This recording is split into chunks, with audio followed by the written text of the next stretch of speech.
Good afternoon, and welcome to the meeting of the Glendale Water and Power Commission. We are going to start with a roll call. Madam Clerk? Before I proceed with the roll call, and for the record, Commissioner Kadikian will not be attending the GWP Commission meeting. Item number 1, roll call. Commissioner Jesmadarian, Present. Commissioner Laurie, Here. Commissioner Peterson, Here. and President Fay. Here. Item number 2, consent items. Item number 2A, approval of the April 1st, 2024 meeting minutes. Would anyone like to make a motion to approve the minutes or have any comments about the minutes as recorded? Second. Okay, let's call for a vote on that. Commissioner Jesmadarian, Yes. Commissioner Laurie, Yes. Commissioner Peterson, Yes. President Fay. Yes.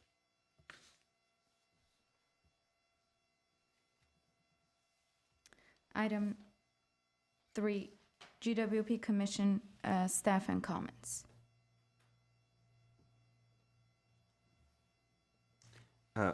Commissioners, President Fay, we have had this last city council meeting. There was a recognition by the mayor and city council of our line series personnel. Our electric line mechanics were recognized for their work. And also it was National Lineman Recognition Day. I think it was April 18th. But on April 30th, the city council recognized them. And we got a nice plaque and document out of that. Our linemen were very proud to be recognized by the city council. So I just wanted to inform you of that presentation that occurred. Thank you. Any other updates you'd like to share? At this time, I don't have any other updates for any of our items, but as they come up, we'll note them and we'll get information for you. Thank you. Thank you, sir. Commissioners, any comments before we dive in? Okay. Let's move ahead to number 5.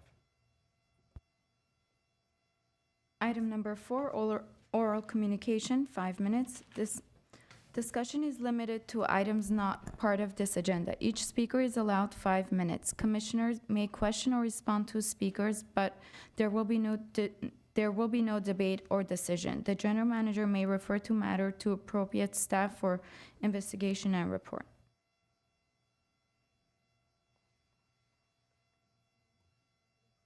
Yeah, there are no speakers at this time. Okay, great. Item number 5, reports and information. Item number 5A, legislative update. President Fay and commissioners, I'd like to introduce Christopher Cachador. He's our current administrative legislative analyst. He joined the team in January. He's a UC Irvine graduate. He comes to us with nearly 3 years of experience in the state assembly, where he was a senior field representative for Assembly member Laura Friedman. He covered the city of Glendale and the communities of Crescento Valley, stretching from La Cañada Flint Ridge to Lakeview Terrace. While at the state assembly, Christopher worked on issues related to utilities, water, education, housing, transportation, public safety impacts in Glendale, the Crescento Valley, and California as a whole. He has an educational background in political science, international relations, and history. Thank you. Good afternoon, President Fay, commissioners, city staff. Thank you for the introduction, Mr. Scorza. So currently we're looking at, well, not we, but there are about 5,400 pieces of legislation in the state legislature. We're looking at about 50 that potentially impact us. I'd like to present 7 of them. Some will have positive impacts, others will not. The first one is, if you can, well, here's the legislative calendar. April 26th, which passed, was the last day for policy committees to hear any fiscal bills. May 24th, is the last day for each house to pass bills introduced in that house. June 15th, budget bills must be passed at midnight, and July 3rd is summer recess for the legislators. So SB 1508 by Senator Stern, it passed the Senate Committee on Utilities, Energy, and Communications. The bill would require the governing board of each local publicly owned electric utility on or before March 1st, 2025, to initiate a process to determine appropriate targets, if any, for the utility to procure viable, cost-effective energy storage systems to be achieved by specific dates, and to report those targets to the State Energy Resources Conservation and Development Commission. As of last week, Senator Stern agreed to remove POWs, and the bill will no longer be impacting us, but we're still watching it. So that's the first bill. The second bill is AB 2037 by Assemblymember. Can I ask a question before we move on? Sure. So I understand that it doesn't apply to publicly owned utilities anymore, but if it did, would we be in compliance because of the projects we're doing already at Grayson, or would it set a new higher standard that we would have to stretch to achieve, or what would the impact have been? So from my understanding, it would have just been extra oversight, something that we're already working on. It would have just added more loopholes for us to go through, more burdens for us to kind of deal with. We're already on the same trajectory that they're asking for. Thank you. Yeah. So SB 2037 by Assemblymember Diane Pappin. We are currently opposing this bill. It did pass the Committee on Privacy and Consumer Protections. It also passed the Committee on Appropriations. Basically, this would allow for counties to seize and/or condemn EV chargers that are out of compliance or out of order. This is something that we already work on. There is an issue with providing chargers with parts that are already missing. We spoke to staff earlier, and our maintenance company that we've hired, Shell, they already look into our items, if they're out of order and whatnot, and report back to us. So again, this would be an extra obstacle for us to deal with. And as of now, the author is open to removing POWs after lobbying from SCAPA. So we're hoping that she will remove POWs and this won't impact us, because we're already working on these things and we have issues as is in terms of getting these charges back up and running. So we're hoping that we'll be left out of this. AB 2221, Assemblymember Juan Creo. We are opposing this bill as well. This would allow for the shot clock to be reduced to 45 days. It is currently at 90 days to add 5G technologies to our towers. So this bill has been brought up year and year after again. And after the recent committee meeting, the Appropriations Committee meeting, the other members were openly opposing it. So we don't think that this will be passing.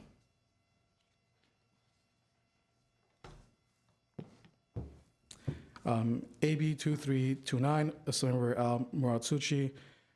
This is a bill that actually does a lot of good things, and we're not opposing it. We would just like to see some amendments. So one of the things is it establishes a California Affordable Decarbonization Authority. The authority will be a nonprofit organization as a mechanism to help fund various electric utility-related programs and activities. The amendments that we're asking for would require the POU spending plans to be developed in consultation with a POU advisory committee. So we're asking for more say in how this would be regulated and how it would impact us. Overall, we are in support of it. We just like to have a difference between the way POUs are looked at versus IOUs. AB 2409, thank you. We are supporting this bill. It is sponsored by CMUA. It's passed the Committee on Water, Parks, and Wildlife on April 16th. It's currently in the Appropriations Committee, and it would require the Governor's Office of Planning and Research to create a website that displays information regarding licenses. So it just adds to transparency in terms of state funding. It also allows for us to see deadlines and other budget items that may not be accessible to people who just happen to hear about them. This would be a space where we can see all things available for POUs. Any questions? And these next two bills are more water focused. So AB 18, oh, sorry. As you went through these ones, maybe you're going to go you mentioned bills which we, and I assume that who's supporting it when you say we are supporting it? And then who provides that authorization and what's the mechanism? So when it comes to saying we support would be Glendale Water and Power and SCAPA. We look at what they provide us. Membership decides if we have letters of support, letters with amendments, letters, in opposition to certain bills.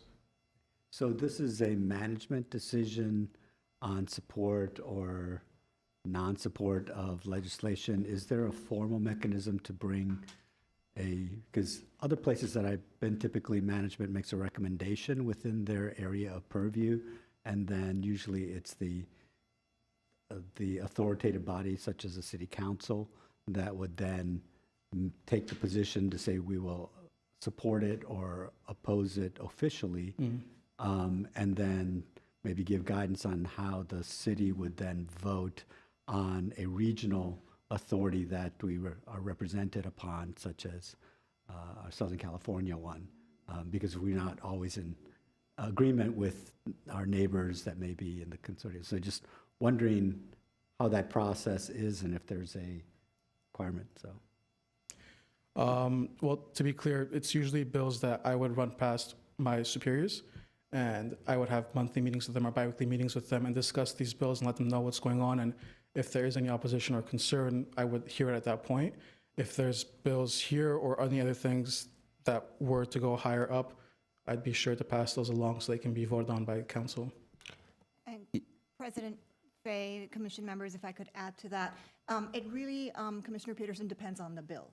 For example, if it's an energy-related bill, such as a bill having to do with EV chargers or management of such items, that is within the purview of the delegation that the general managers have to take to SCAPA, and they're all board members, and they gather and they vote, then those do not need to go before City Council, because the City Council, through previous actions and through the city manager, has delegated that authority.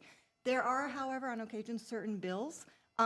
Usually they're not energy related, but there are certain bills that we will take to City Council and they will adopt a resolution officially supporting or opposing. I hope that's helpful. It depends on the bill. Okay, so I think what I heard is that council has delegated to the general manager, who has then further delegated, for instance, on such things as energy, particular technical ones, to for our representative to go ahead and take a position on the regional one, and then it's the region one that goes and supports or not supports some of these kind of things. But separately, if there is a politically important or sensitive bill that council may reserve onto itself a right to do a separate resolution, that's the right understanding. Okay, great. Thank you. Any other questions? All right. So the next one is AB 1827. This is sponsored by the Irvine Ranch Water District and the Metropolitan Water District of Orange County. Basically, this would give more power to water agencies to use meter size and peaking factors to proportionally allocate the costs associated with providing water services among customers. So equal payment for equal amount of water received. It's a more fair system than what currently exists. And the following bill, AB 2257, is somewhat a partner bill with this. This is supported by ACWA, the Association of California Water Associations. And this would require that members or individuals who like to take litigation against said water agency would have to appear before the board of that water agency before referring to litigation. So these two would go hand in hand to help protect water agencies to raise rates when needed appropriately, following the law, following, Proposition 218. This removes some barriers that have been resulting in a lot of lawsuits being faced by water agencies that have been dealing with increasing water shortages, but rising rates. So I believe that is the last bill. Then the last few things I want to touch upon are funding opportunities. We have requested a letter from Congressman Adam Schiff in support of fiscal year 2025 Low-Income Home Energy Assistance Program, or LEHEAP funding. We're waiting back to hear from him. It's been a few weeks. We've reached out twice. We're also looking into the CEC's $64 million Community Energy Reliability and Resilience Investment CARRY grant program. So we're actually hoping to get a response tomorrow from our lobbyists in DC regarding that. We're also looking into DOE's $10.5 billion Grid Resilience and Innovation Partnerships, or the GRIP program. There's a lot of money there, and we're hoping that we can also tap into that as well.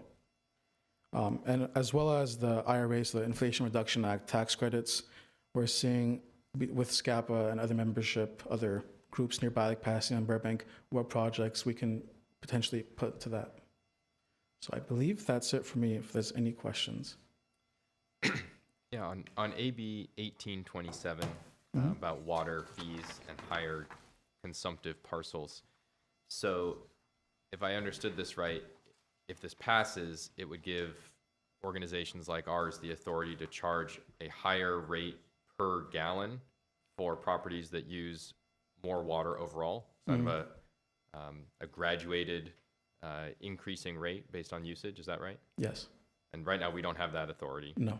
but it's something that I think we've talked about and would agree might be useful to identify water waste or, kind of the worst offenders, right? People who are not conserving water.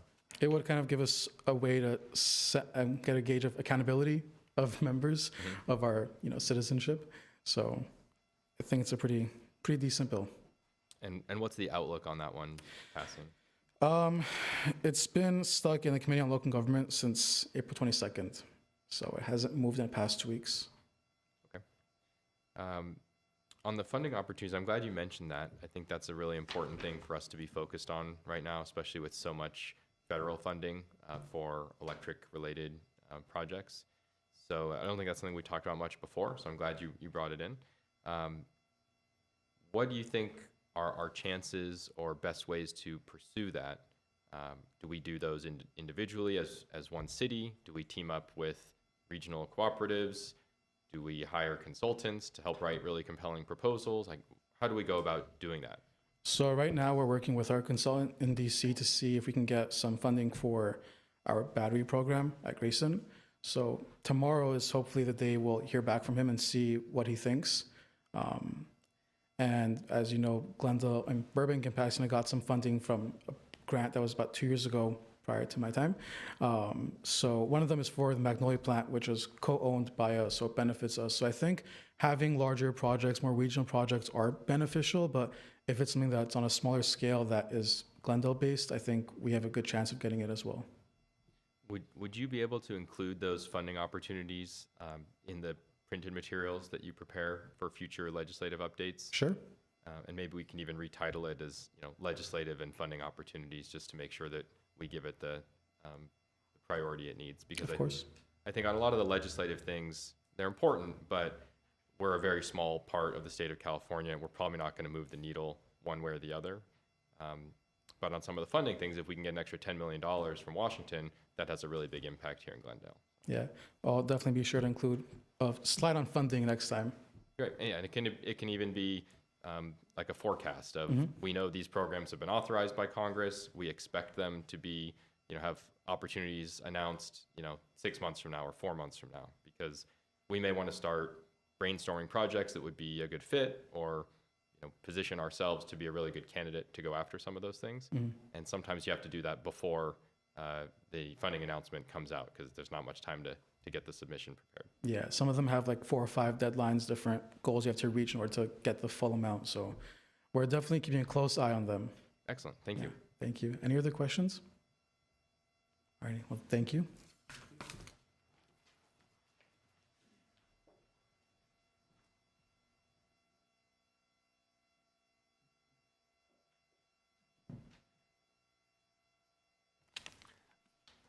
I'd like to introduce Chisholm Obegolu, our AGM of Water, who will introduce our guest speaker. Sorry. Item number 5, update on Pure Water, Southern California. All right, well, good afternoon, Commission members. Chisholm Obegolu, Assistant General Manager of Water. Today, I am honored to introduce John Bednarski. In my report last month, we talked a little bit about the need to adapt to our changing climate. As a matter of fact, Glendale will be undertaking an comprehensive recycling water master plan to develop a more sustainable source of water for our community and our city here. But one of the initiatives that I highlighted in my report was the Pure Water Southern California. This is an initiative that's being championed by the Metropolitan Water District of Southern California. And so today, John will provide an overview of that initiative. John is the Chief Engineer and Group Manager of Engineering Services for the Metropolitan Water District of Southern California. He is responsible for all of Metropolitan's engineering services, including management of the CIP, facility planning, construction management, as well as inspection and project management. He joined Metropolitan as an associate engineer in 1991 after working 10 years with LADWP. His early work at MWD focused on treatment plant expansion, as well as overseeing the $1.2 billion inland feeder. The inland feeder is really a lifeline conveyance system for Southern California. It connects the State Water Project to our largest storage system, that is the Diamond Valley Lake. Most recently, he managed the development of the Regional Recycled Water Program and the Advanced Water Purification Center Demonstration Plant, which of course is the subject of today's discussion. John is a registered civil engineer in California and earned a bachelor's degree in chemistry from Claremont McKenna College. He also holds a master's degree in public administration and environmental engineering from the University of Southern California. So John, take it away. Is it okay to stand at the podium here? Okay.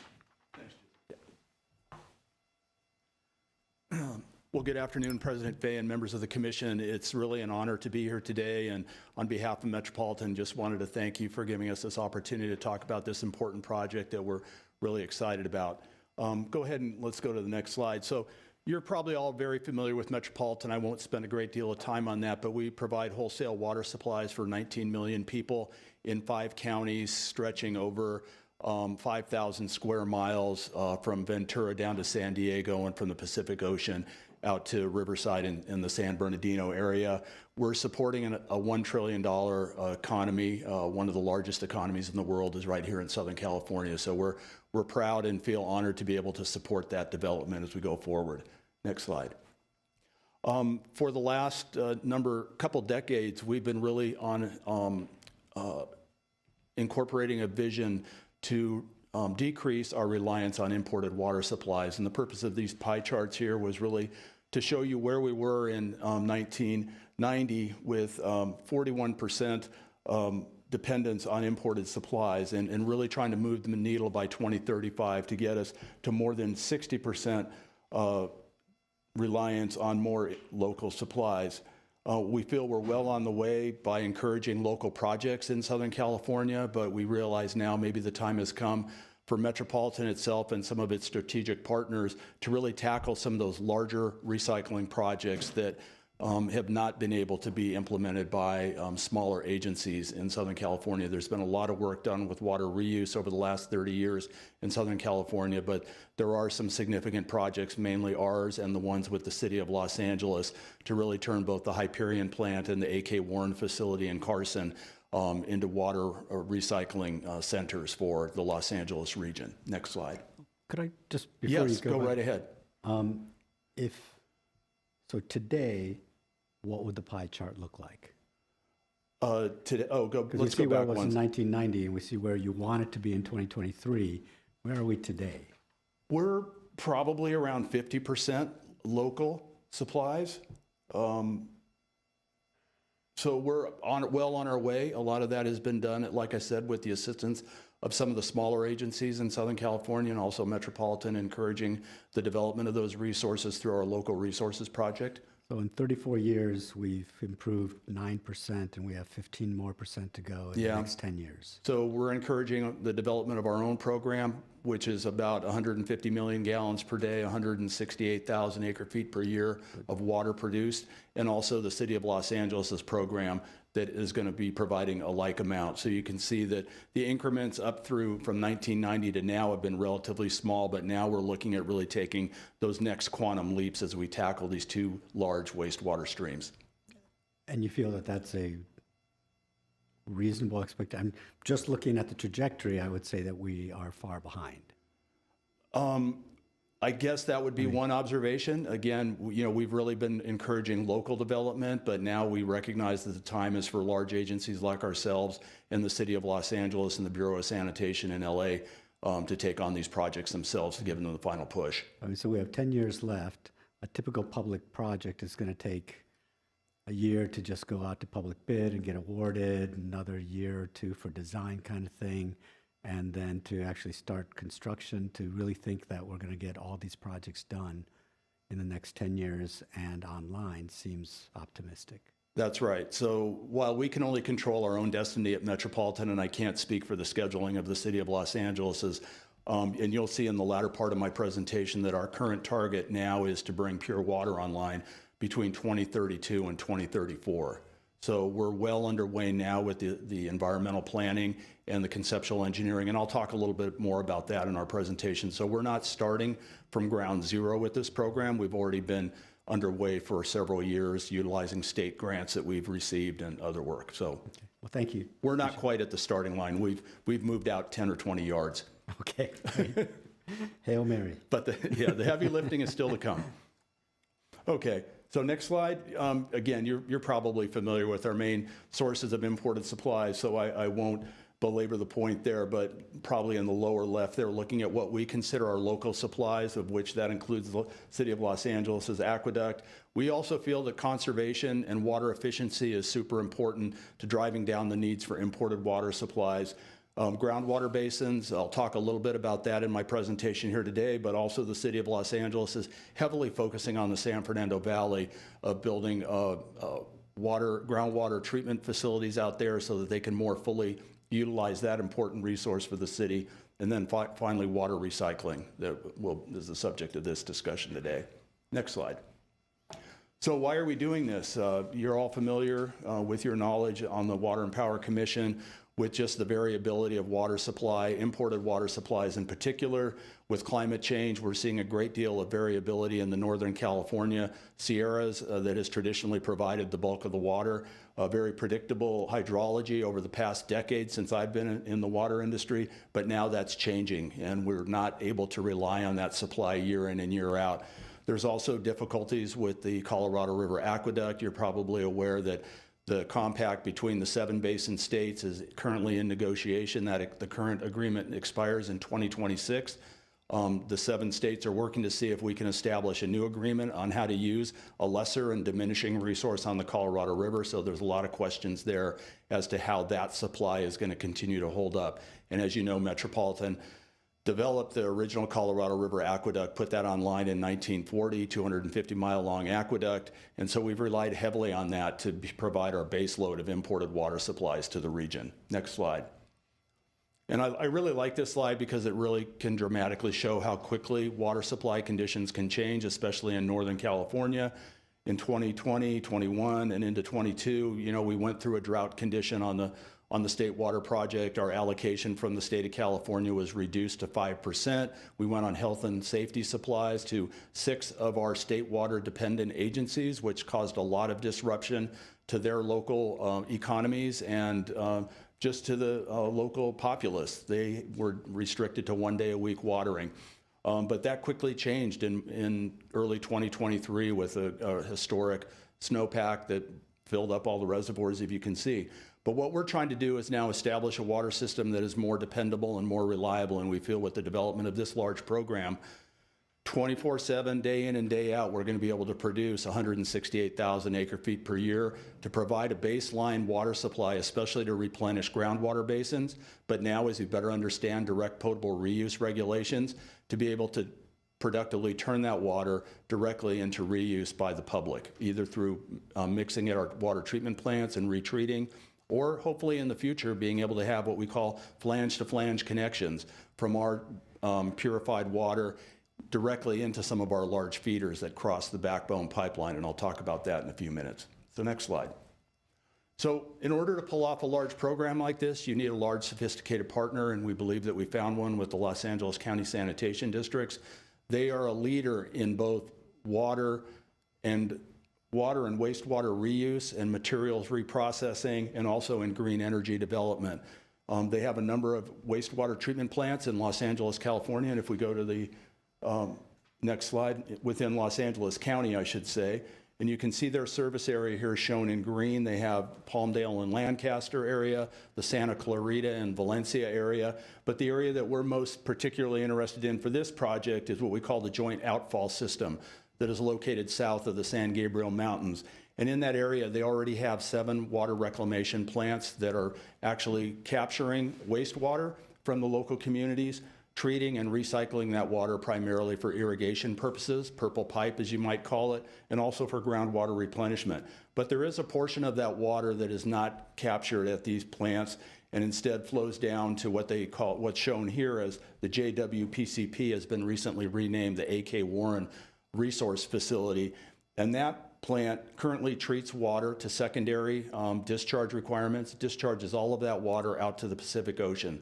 So approximately on average per day, 250 million gallons per day of water goes out to the Pacific Ocean. So it's that flow that Metropolitan is now looking at tapping in collaboration with the LA County sanitation districts.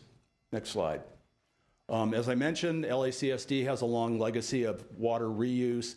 They've been a pioneer since the 1960s on groundwater replenishment with treated water from their inland treatment plants. They also use the water in purple pipe situations for landscaping. And then you may be surprised, but they also have a portion out in the Palmdale, Lancaster area that's used for agricultural purposes. So again, we feel that we have a very sophisticated partner here that's ready to step up to the plate and develop this very large, ambitious program. Next slide. They're also experienced with advanced water treatment. Now this is taking the already cleaned up wastewater, but taking it to the next level using reverse osmosis. So they're working in conjunction with the Water Replenishment District down near Long Beach and providing this high purity water that is part of the Seawater Barrier Project. So they inject this water into the groundwater basins, and in doing so, it repels the salty water from coming in and intruding on the relatively clean groundwater that is extracted for pumping by many of the local purveyors down in the South Bay area. Next slide. So here I'll walk through some of the key components of the program.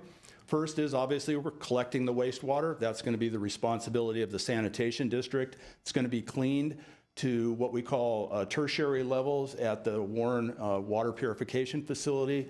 Then Metropolitan will further purify that water using reverse osmosis and UV AOP disinfection. We will be responsible for conveying that water approximately 40 miles from Carson along what we call a backbone pipeline, and you'll see that in upcoming slides, with one of our primary delivery locations being the spreading grounds behind Santa Fe Dam near the Irwindale area. There's a large need for groundwater replenishment in that groundwater basin. And through doing this, we feel that we're going to be producing a climate resilient supply of water to meet a lot of basic needs that otherwise we're using imported water supplies for today. Yes? At what step in this process is the water, I'd say, safe to drink, and maybe different question, legal to drink, or Yes. legal to serve to customers? So after step 3 on this slide, so we would have gone through the tertiary process with the sanitation districts using filtration. We would have gone through the reverse osmosis and then through the disinfection process.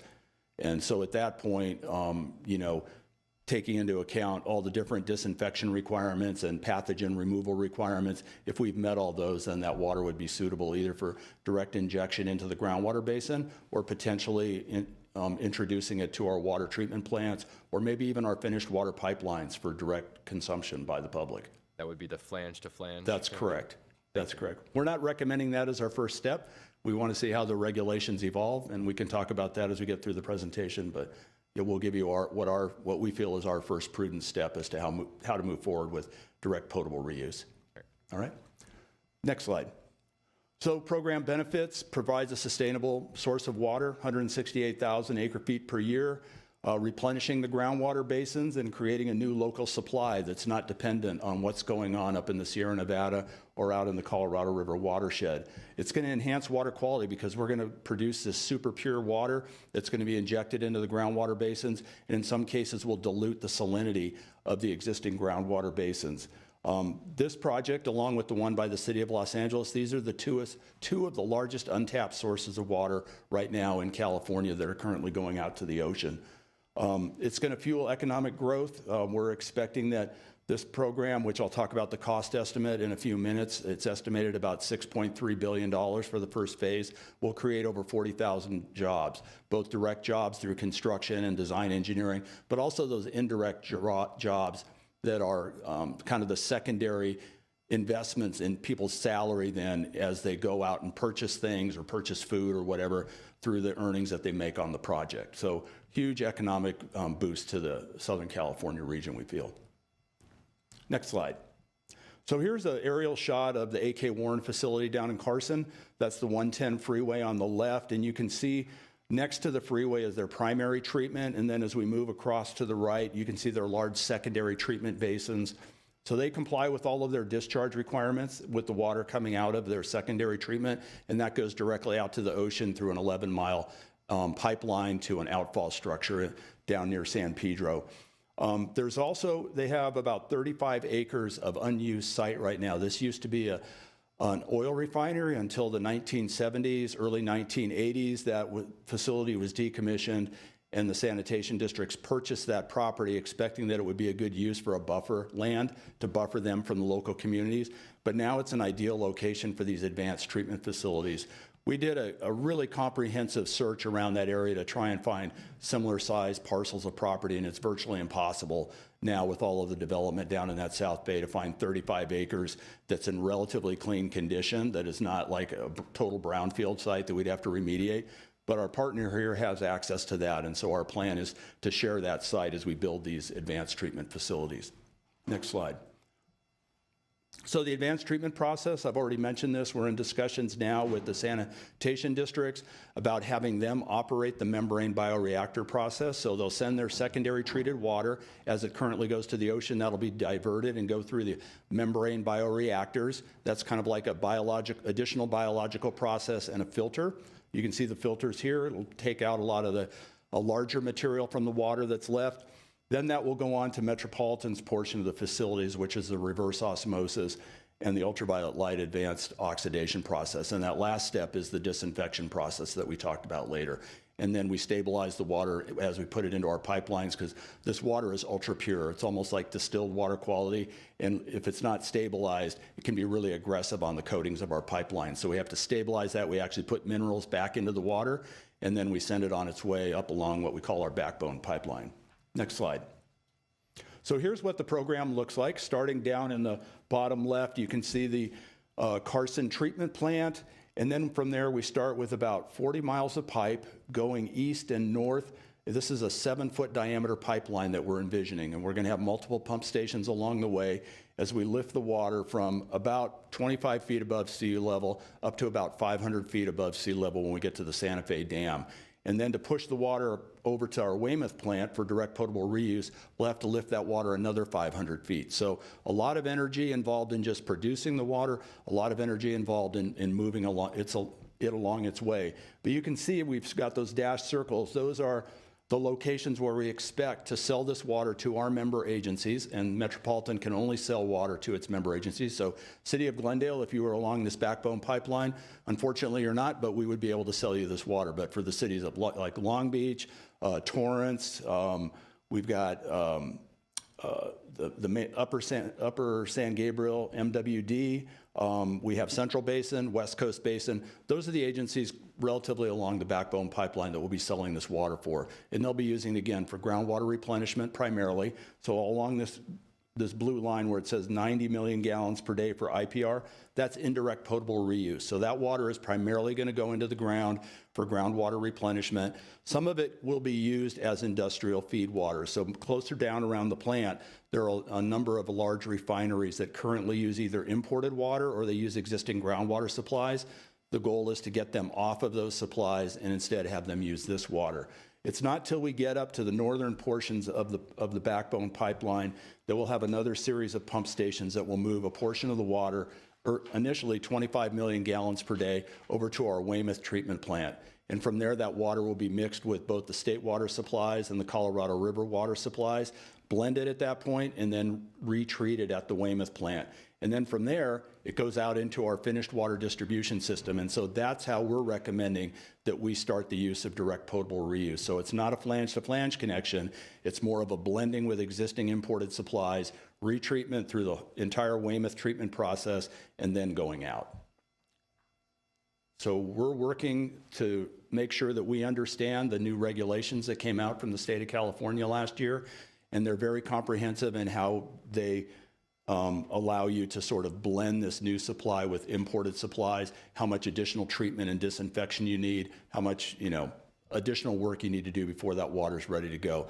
They have additional regulations that talk about how you can do flange to flange, but we feel that that's still in a period of development. So we're, as an organization, not at this point recommending that we just move right into that. We feel that that will be coming at some point, but we really want to study it and understand it better before we make that recommendation.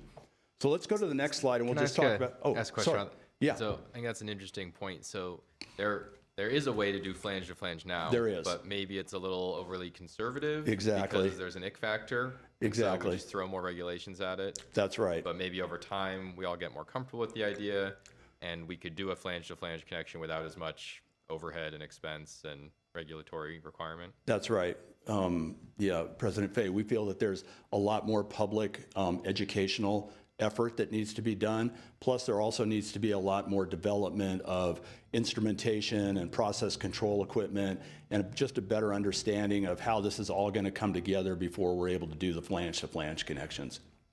And while the map is up here, and you mentioned this, there's a lot of energy that's going to go to pumping this water back uphill, right? Because the sewage flows downhill and the clean water has to be pumped back uphill. That's right.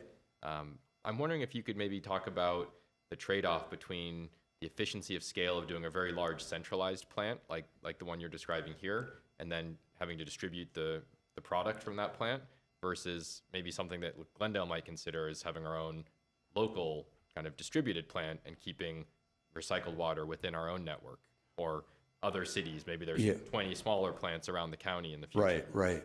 Well, I think by way of answering your question, we looked at that. If you recall that slide that I showed you with all the other facilities that the sanitation districts has, we went and talked to them early on in this process to see if we could install advanced treatment facilities at those plants and then use that water for its intended purpose. But those plants were already fully subscribed. They had uses for that water already.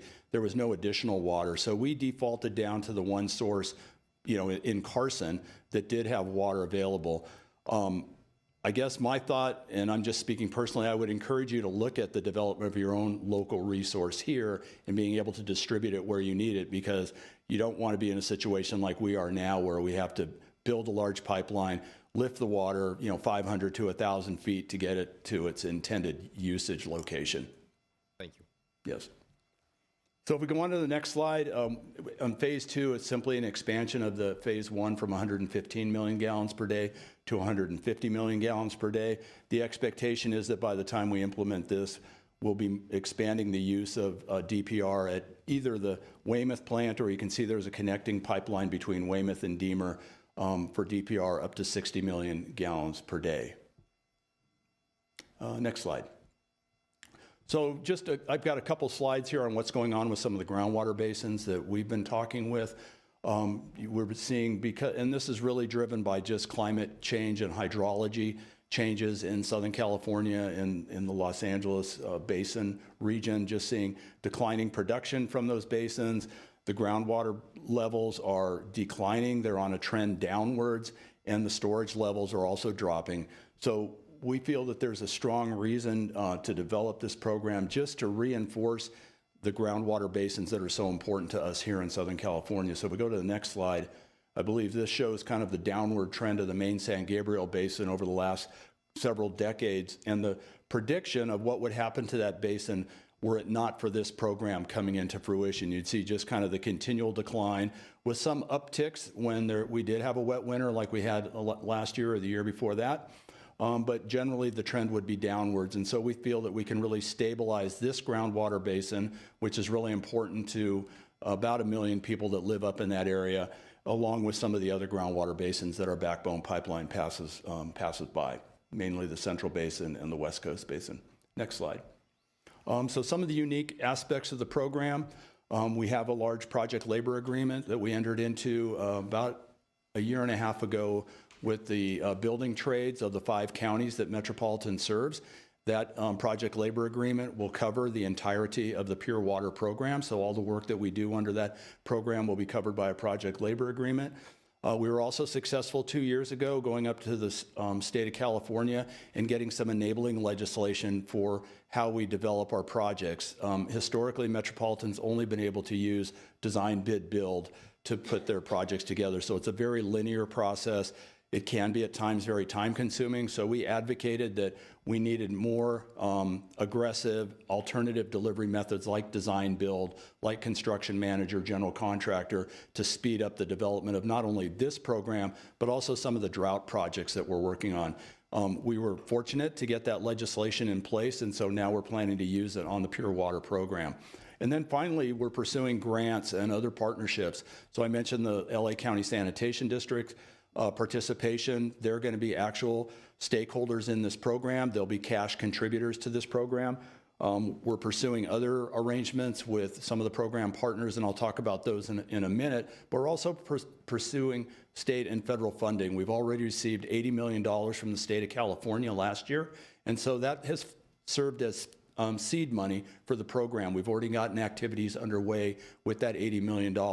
We're expecting later this month, we'll be hearing of a grant from the Bureau of Reclamation, possibly around the $100 million range to fund additional activities on the program. So with the support of the senators from California, Nevada, and Arizona, we had a bill put in place 2 years ago called the Large Scale Water Recycling bill, and that is now going to fund large grants for programs just like this one. And so we've put in our first application, and like I said, we should hear in the next couple weeks whether we were successful in getting that grant from the federal government.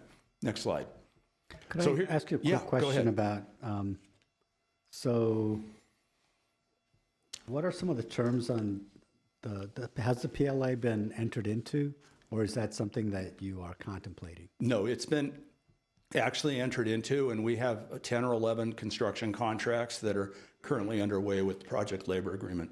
Okay, is that a new model using the PLA, or has you all have historically been a PLA entity? We have typically not been a PLA entity. We have used PLAs in the past. When we built Diamond Valley Lake and the inland feeder that Chisholm mentioned, we had what we call project-specific project labor agreements for those, primarily to make sure that we kept the workforce at the job sites working and there wouldn't be work disruptions due to strikes or whatever.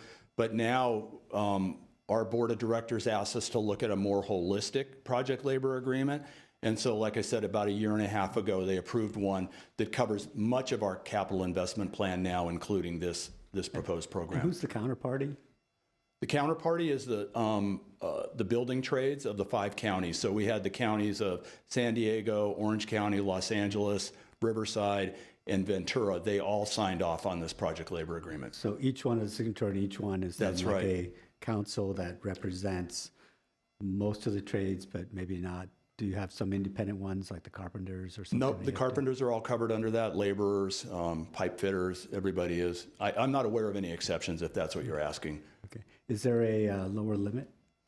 We've typically identified projects around the $5 million threshold because those are below that. I know maybe for an organization like Glendale, that's a lot, but for Metropolitan, it isn't necessarily. So we've kind of set that threshold at about $5 million and more.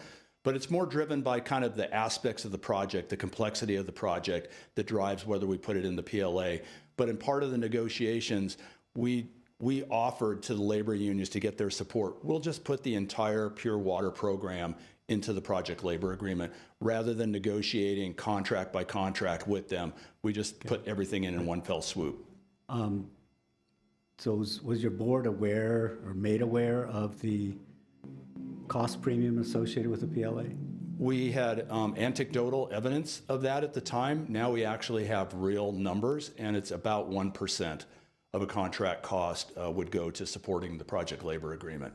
Because we have, I know it seems low, but that's what our numbers are proving out to us now.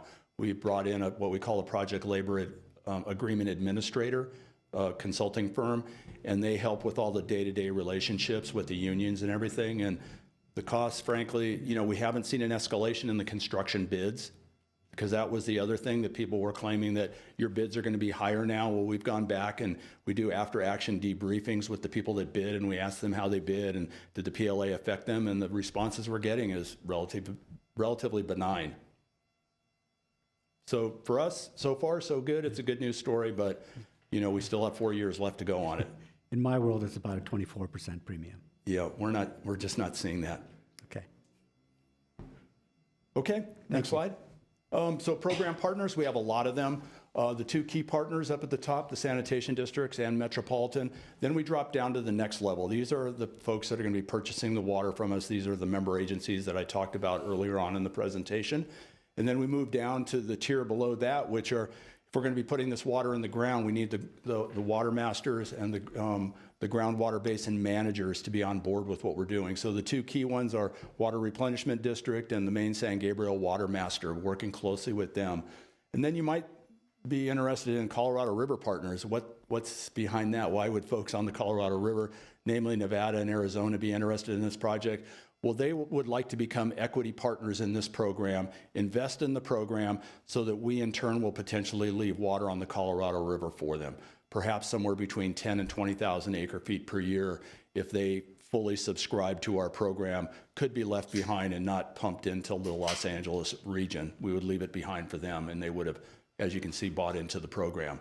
And then we've got other partners down below. Some of them you recognize, like Southern California Edison, LA County Public Works, the Army Corps of Engineers, obviously on a big project like this. But why are we partnering with Edison? Well, we're going to be buying a lot of power from them, for one, but we would also like to construct our backbone pipeline within some of their high transmission corridors. And so we're working with them along the San Gabriel River to find areas where we can actually build our pipeline within their power corridor, and by doing that, stay out of the city streets and make this project of constructing the backbone pipeline as transparent as possible to the surrounding communities. Next slide. Let's talk a little bit about project costs, because everybody asks about that. But I thought before we got into the current cost estimate, let's talk about the 2018 cost estimate, because this kind of set the groundwork and got the juices flowing as far as this is an exciting project. It's got the potential here. Give us a cost number. So we developed a cost number for phase 1 and phase 2 of the program. And I'll focus primarily on phase 1 because this is the phase that we have the most definition on. President Fay, you asked about maybe being able to streamline the flange to flange and the direct potable reuse. Well, that's part of the uncertainty in phase 2 as we start really beginning to rely heavily on direct potable reuse for phase 2. We want to get a better understanding of what the treatment requirements are. So what we've conveyed to our board is we feel that we have a very good understanding of what phase 1 costs are going to be. So back in the day in 2018, that was about $2.6 billion for the same size project. Well, it was a little bit smaller, 100 million gallons per day in phase 1. So let's flip forward now, and we'll show you what the costs look like on the next slide for the program. So this is phase 1 now. You can see $6.4 billion. And you can see that the costs are relatively evenly split. And my project manager said, we didn't do any, monkeying around with the numbers for treatment and conveyance for them to be the same. They just turned out that way. So roughly a 50-50 split between treatment and conveyance for the program. We've got recharge facilities. We've got some treatment at Weymouth in order for us to do the raw water blending with the supply. And then you can see it all pencils out there with a 35% contingency at this point is built into that. The other thing that I wanted to say with this is this translates to about a little bit over $3,000 per acre foot. So I'm sure that you're probably familiar with, what you're purchasing water from Metropolitan. Maybe it's around $1,000 an acre foot. That's like the fully built out price for the water. That doesn't include any federal or state grants that we get to, again, lower Metropolitan share. Any contributions from the LA County sanitation districts further reduces Metropolitan share. Contributions from Arizona and Nevada, again, further reduce Metropolitan share. So it's a little bit early to try and predict what Metropolitan's cost for this program, just ours, but this would reflect the overall program at phase 1 here, about $6.4 billion. Let's go to the next slide. Could I just ask you, what's the thinking to not include escalation? in your estimate? Oh, well, we have created a number for escalating it to the midpoint of construction. It takes that 6.4 up to about 8.2 billion. Okay, because your footnote says costs are in 2023 dollars, includes a 35% contingency with no escalation. That's correct. It's a 2023 cost estimate. Typically, we then turn it over to our finance people, and then they will do the escalation. And when they escalated it to the midpoint of construction, that 6.4 goes to about 8.2 billion. So what, I guess I would suggest that maybe that's a better number to share. Yeah, we've gotten similar feedback from others. It's really just kind of how does your organization operate, and ours typically operates using the date that the estimate was prepared, and then we take that into account as we prepare our financials for like how to finance the program, what it's going to cost, all that sort of thing. But we are very aware of that because it is a comment that we receive from time to time. So I'm glad you mentioned the unit economics of the cost per acre foot, because I think that's really, at the end of the day, that's what matters, right? So this Right. plant's going to operate for how long once it's built? 75 years, 100 years maybe. And have you guys looked at forecasting with all the operating expenses and repairs and maintenance, kind of what that cost per acre foot will be 30, 40, 50 years from now versus what the alternative is? Because I kind of see these two lines crossing at some point in the future. Yeah, I can't tell you that off the top of my head. I mean, we've done some back of the envelope numbers, but through this summer, we're going to be really working on developing how does Metropolitan pay for this program and what is the business model we established to help us pay for that. And so a lot of those questions are going to be, it's a work in progress. Well, I would expect that while this might be like the most expensive water in the pipe today, it might be the cheapest water in the pipe in a couple decades. The way things are going. It's quite possible. So that might be something that's interesting to include as you're trying to sell this or drum up interest, or maybe Chisholm, as we look at doing something like this in the future, if we're making a 70-year investment, we ought to be thinking, what are our grandkids going to be paying for water, and how might this be saving them money down the road? Correct. And really, to President Fay's point, I guess my comments about escalation is just, as you pointed out, just 4 years ago, you were estimating that this was going to be 2.6 billion, and 4 years later, you're at 6.4 billion. So just there, you can see that the time value or the time cost, time is money in construction, but it's an accelerated money relative to what most of us think about. And so, if you're looking at midpoint of construction on this kind of thing, I'm thinking that's 5 years down the road. 2028 or so. Yeah. Mm-hmm. So to think that it's only going to escalate by $2 billion when in the last 4 years it escalated 200%, just putting out there that if there's a way to impart a sense of urgency on stakeholders and potential investors, that to President Fay's point, that if you want to keep this as the lowest cost solution, doing it now is the cheapest thing that you can do. Doing it tomorrow is going to cost more. The day after will be that much more.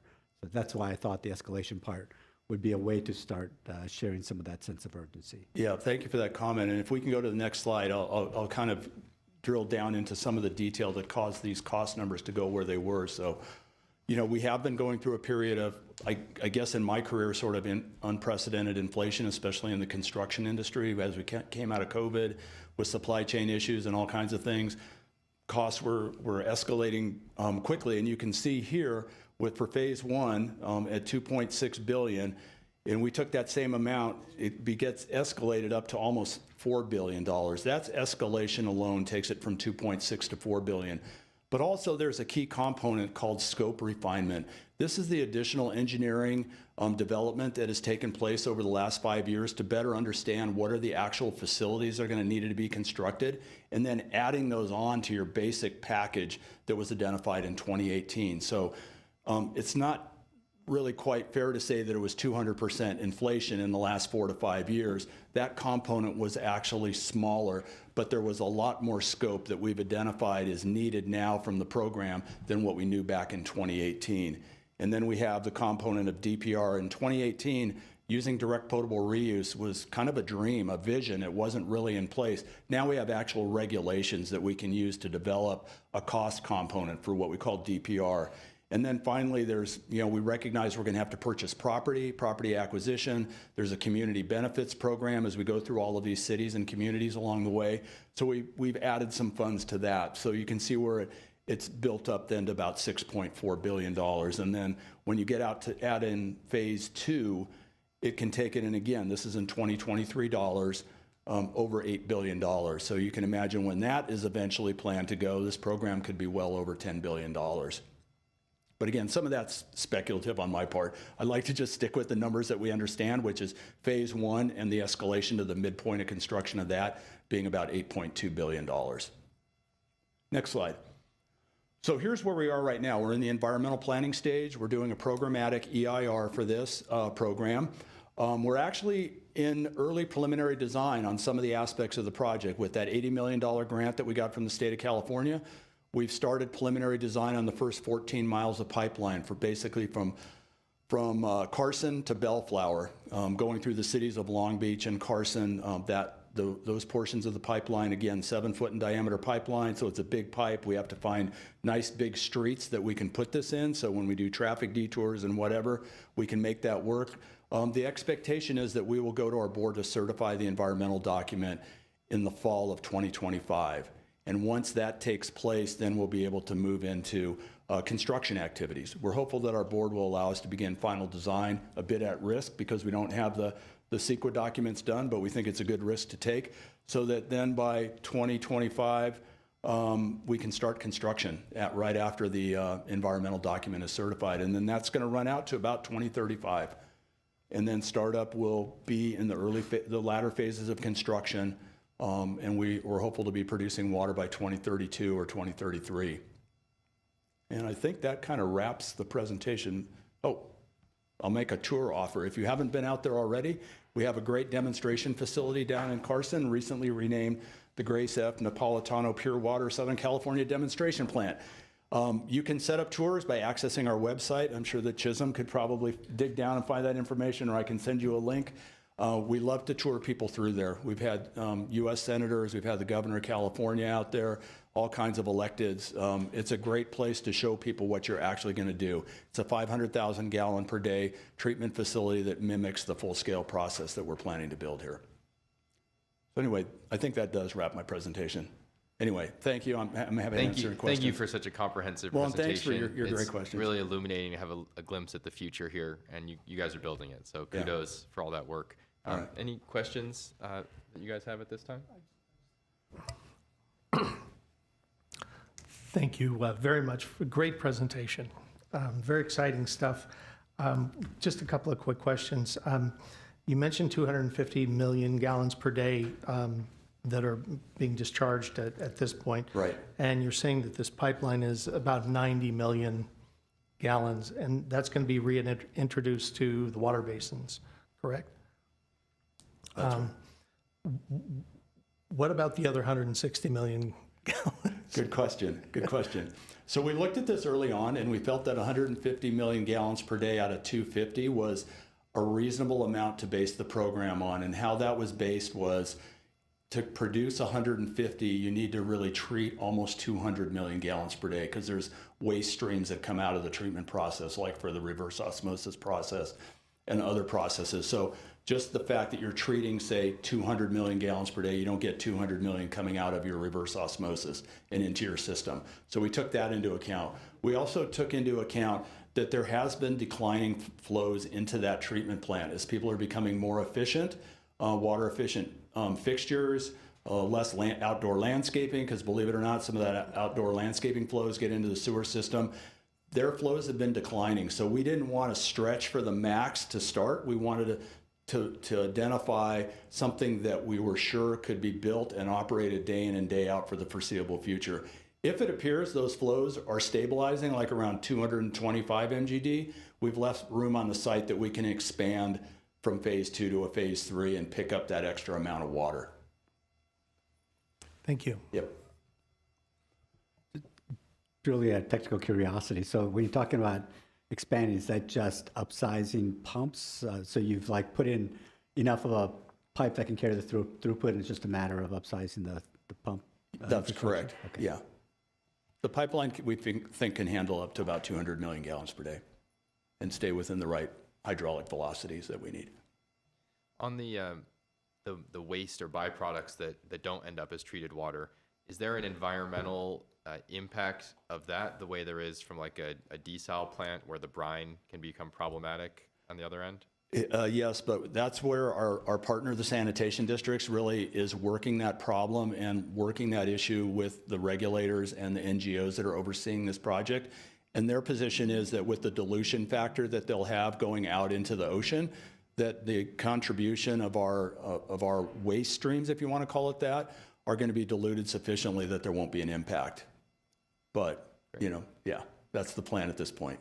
And the pilot plant that's available for tours, is that, you know, you described it as kind of a small scale. Is it truly a modular process, or are there some things that are going to be designed at a different scale for the full-size plant, or you just have more of the pilot plants? Yeah, one of the goals of the pilot plant was to actually use full-size modules of treatment facilities. Like we have a relatively full-scale reverse osmosis skid. We have full-size cartridges for the MBR filtration. The only thing that we chose to go small on was the UV AOP system, because that was really well understood and it wasn't that much of an advancement from current practice. But the other two components, we built them big because we wanted to use full-scale pieces of equipment. And looking at the cost, you mentioned that about half the cost was treatment, about half was conveyance, and there's also some additional costs for the right-of-way and property purchase and things like that. Right. So if we were going to do a smaller scale distributed plant like this here in Glendale at some point, you know, we would expect our cost to be significantly less, because less conveyance costs, maybe we already have the land, things like that. Correct, that's what I would think. And the benefit of all the technology development that your team has already Anytime we're available banged to your forehead consult with against. Chisholm. So. Yeah. Well, we'll take you up on that. Okay. Thank you very Good much deal. for your leadership on Okay. this, and I think we'll be in touch on these All right. projects in the future. Well, thanks for the opportunity to present to you and your team. Appreciate it. All right.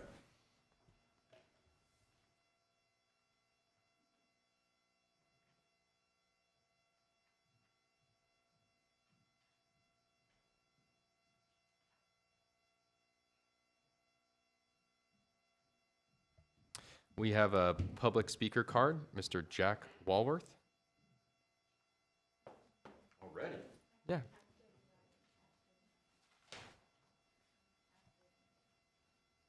Hold on a second, Jack. President Fay, do you want the speaker to go before the presentation or after presentation? This is relevant to item 5C. Sir, would you like to speak before the staff presentation or after? After. Go right ahead. We'll call you up in a little bit later. And also, just so you know, we changed the order of the agenda generally. So if there are comments not related to specific agenda items, we're going to take those up front in the future. Okay, so we'll proceed with 5C, with the staff presentation. Item 5C, renewable portfolio and energy update. President Fay, commissioners, we're going to have Lily Cardenas. She's our power planning manager. Prepare presentation. Lily Cardenas pursued an education at UC Santa Cruz before embarking in her career journey in the power systems or power plants and utilities. Beginning in the private sector with Mitsubishi Power Plants as a power plant engineer, which provided a solid foundation for her subsequent role at the city of Riverside, where she dedicated 8 years of impactful work before joining the city of Glendale as the power planning manager.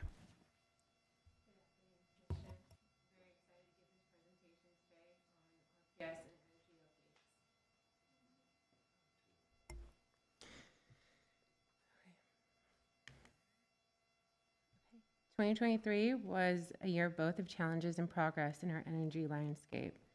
Our net energy load was 6% lower than 2022 and 3% lower than historical average. We had a mild summer, which offered some relief amid ongoing changes. The highest temperature was 102 on August 28th, and it was the only day we hit 100+ degrees in 2023. For reference, in 2022, we had 10 consecutive days of 100+ degrees. We had the start of Shoal Canyon and Grayson Repowering. Grayson Repowering demolition started around second quarter. Only Unit 9 is available as local firm dispatchable resource. We had Tropical Storm Hillary in August, which tested our resilience. To 1,259 customers lost power due to equipment failure or due to palm fronds, with weighted average restoration time of about 3 hours. We also experienced a solar eclipse in October, which brought unique operational considerations due to solar curtailments. Carbon cap and trade. The graph on the left shows market strong demand for carbon allowances. Auction settlement prices for carbon allowances are significantly higher than the auction reserve price or floor price. Secondary market is trending along. Potential reason is that the market anticipates tighter emissions cap and fewer allowances for CARB. The graph on the right shows a verified carbon's emissions in comparison with free allowances, which highlights GWP's commitment to reducing carbon emissions. As you can tell, the orange line is our verified emissions, and the dark blue is the allocations that we receive. The $49 million that we received are auction allowances, and the proceeds go to building our renewable portfolio.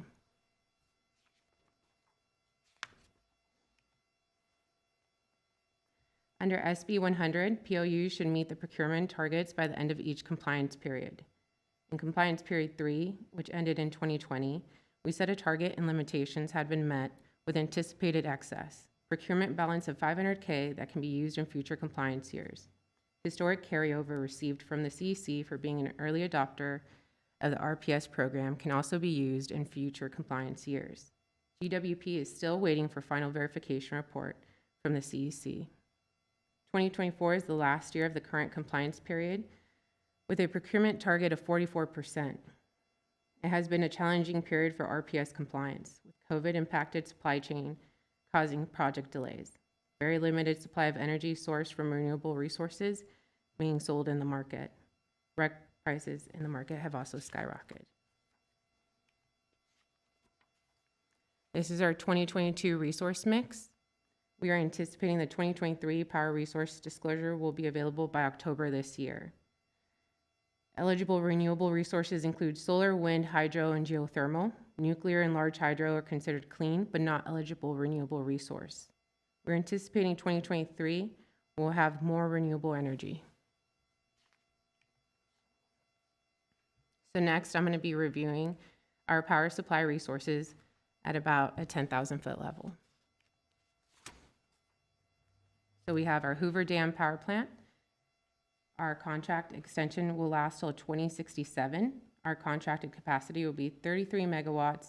We received 41,462 megawatt hours in 2023, and we have declining production from this asset, 16% lower than the 5-year average. This is clean energy, but not RPS eligible. We have Palo Verde Nuclear Generating Station. Its contracted capacity is 11 megawatts. Our share is 4.4% of the 230 megawatt share of the facility. Its annual generation is 82,200. It's a firm baseload resource for 24/7. This is a clean energy, but not RPS eligible. We have Pebble Springs Wind. It's a 99 megawatts wind farm located in Gilliam, Oregon. Glendale's capacity share is 20% or 20 megawatts. LADWP and Burbank join us. Provides GWP with 57,000 megawatt hours of renewable energy.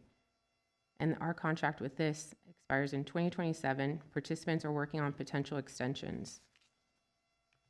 Can I ask a question on this one? Yes. Put the wind slide back up. Other way. Well, anyway, on the slide, I'm like, did I finish this? You can speak to this. There was something that said capacity 7 by 8 or 7x8, and I'm not familiar with that terminology. 16 megawatt firmed and shaped delivery, 16 megawatts, 7 by 8. Could you explain what that means? So basically, what I'm understanding from our Pebble Springs wind is that we received it 7 by 8 in the day, meaning that we use it during our peak time. Is that correct?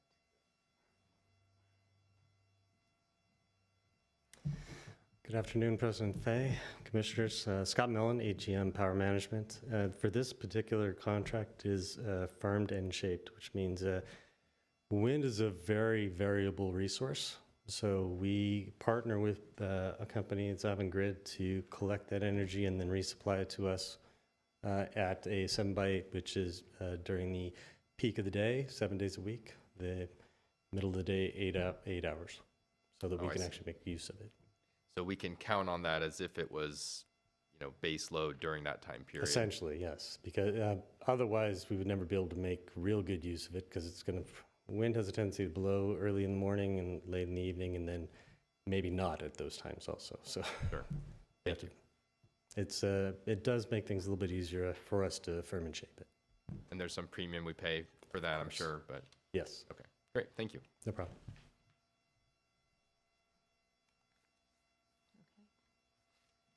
So we have Titan. This is a 14 megawatt hydroelectric facility located in Yakima County in Oregon. Glendale and Burbank are joint owners through SCAPA. Our capacity share is 50% or 7 megawatts. Provides GWP with 24,000 megawatt hours of renewable energy per year. Townsite Solar is a 232 megawatt solar project located in Las Vegas.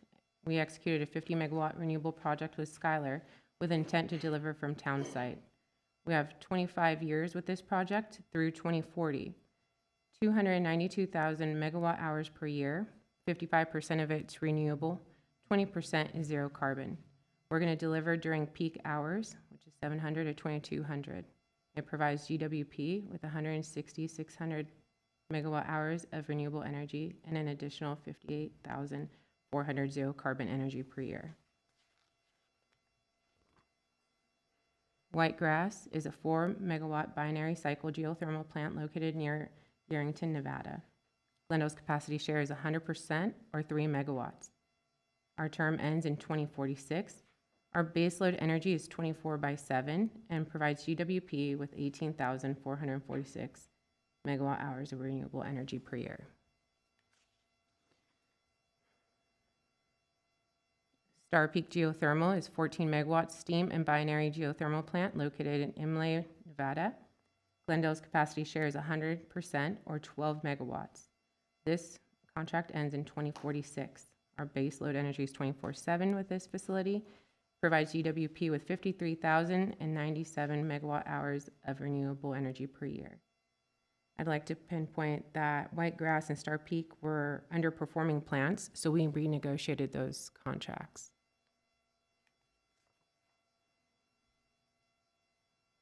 Elan 1 solar plus storage. So it's a 200 megawatt solar plus 150 megawatt BESS.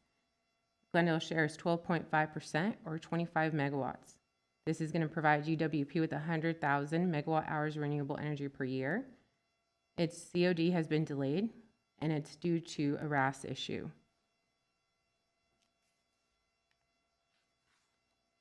Magnolia Power Plant is a 310 megawatt natural gas-fired combined cycle generating plant located in Burbank, California. Glendale, Burbank, Anaheim, Cerritos, Colton, and Pasadena are joint owners through SCAPA. Glendale's capacity share is 16.53% or about 47 megawatts. This plant delivered 323 megawatt hours in 2023.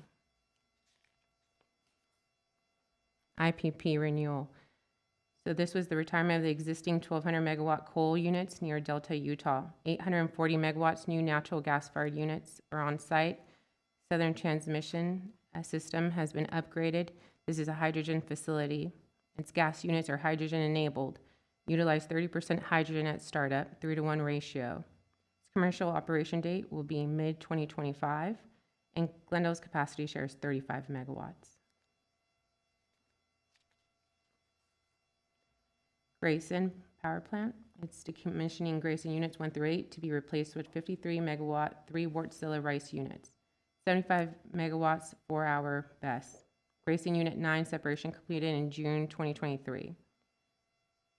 So we have the site mobilization September 2024, the construction of the BES in Q4 of 2025, and then BES construction and COD by Q3 2026. Shoal Canyon is a 12-megawatt biogas renewable generation project, also RICE units. Anticipated completion summer 2025, estimated to produce 91,000 megawatt hours of renewable energy per year. This provides local baseload energy of 11 megawatts 24/7. So this is a graph depicting our distributed energy resources. This is showing the upward trend of solar PV.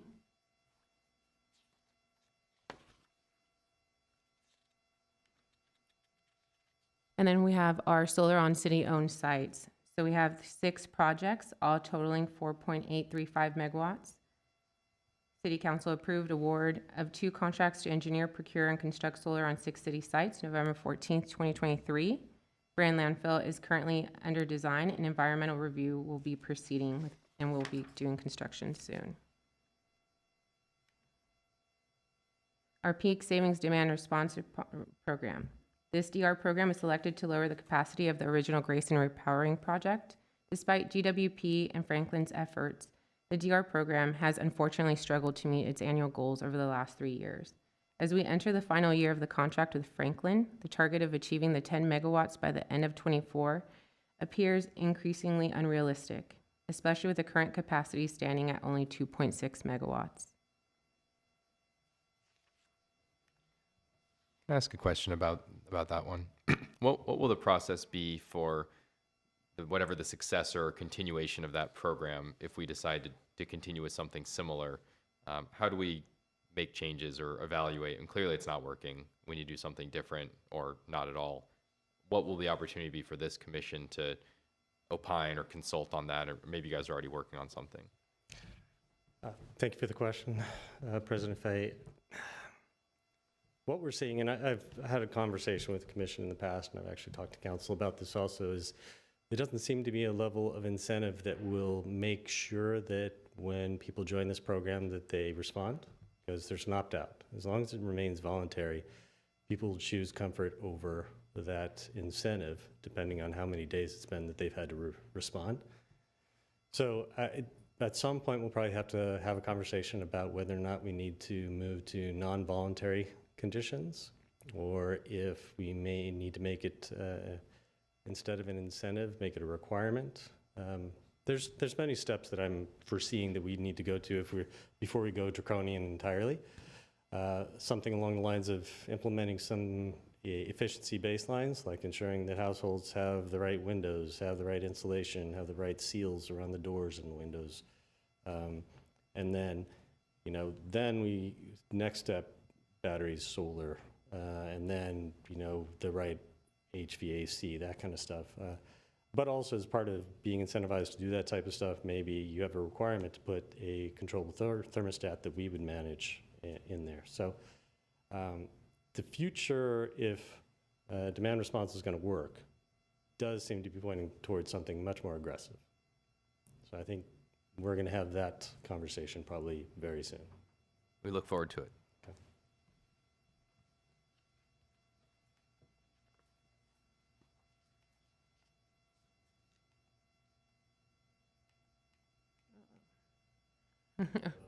Yeah, can I go to slide 21, please?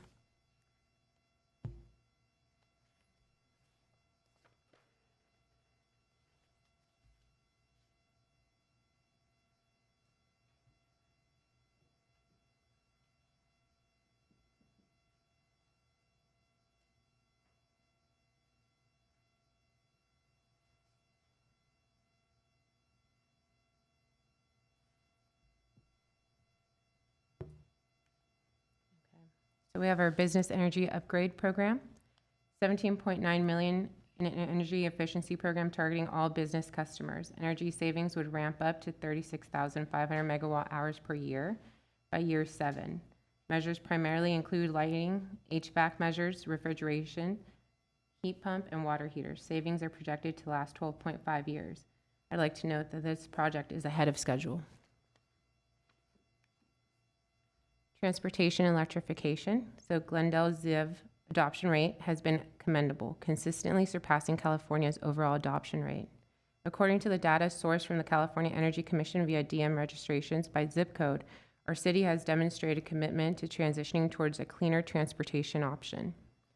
Our city's proactive position is further exemplified by the implementation of the EV charging station rebate program aimed at incentivizing the installation of charging stations. We have paid an average of $1,122 per charging station over the course of the program. So I'd like to point something out here that the number of incentivized chargers seems very low given the percentage of zero-emission vehicles in Glendale, and it makes me think that we're probably not capturing the vast majority of electric vehicles. They're not participating in our program. They're not taking our incentive. And since we're giving away free money, that makes me feel like something's not working right. So I think that's something that we ought to investigate. And I think it would be good if we knew where all the vehicles were, or who owned them, instead of just getting an aggregate number from the Energy Commission or from DMV. DMV feeds the CEC data. Great. Yeah. From both of them. Yeah. I think it would be great if we knew who had those EVs and where they were. One way we can know that is if they get free money from us and they send an application, but the other 90% or 50% or whatever, these kind of rogue EVs that are roaming the streets of Glendale, we ought to know where they are. So I think we should figure out a way to do that. Noted. Thank you. City-owned EV charging infrastructure. So GWP is expanding its EV charging station infrastructure throughout the city. The goal is to make public charging more accessible and promote EV adoption amongst Glendale residents and visitors.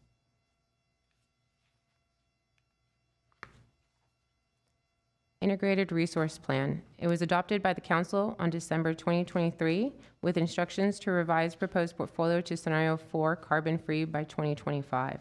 Revised IRP was submitted to the CEC on April 29, 2024.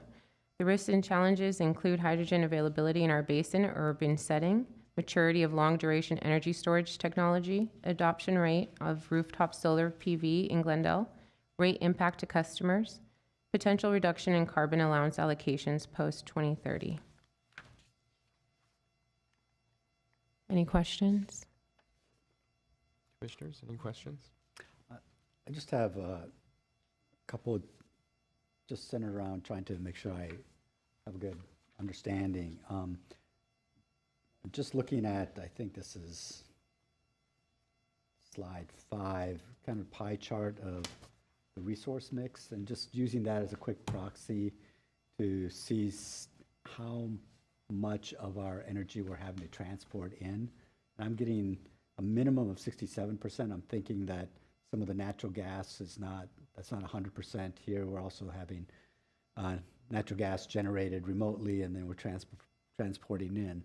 And my understanding is that, it's very difficult to build new transport lines, that most people don't like to have high power, high voltage lines going through their areas, and it's more and more difficult. And so in a sense, we're kind of stuck with, there's no excess capacity on the existing lines. So regardless of what happens outside of the local area, we can't bring more of it in.